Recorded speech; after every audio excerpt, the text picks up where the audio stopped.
বন্ধুরা, আমরা সকালে এখন তো প্রায় দুপুরের কাছাকাছি।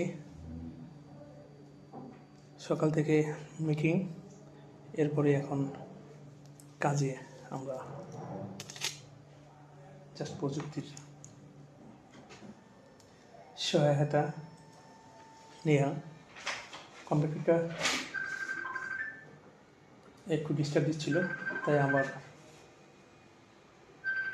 ল্যাপটপটা অন করা, আপনাদের সাথে শেয়ার করা। জাস্ট দৈনন্দিন আমরা কীভাবে চলি বা কাজের কোনো নাই, শেষ নাই। সো সবার সাথে শেয়ার করা। দোয়া করবেন, ভালো থাকবেন। ধন্যবাদ।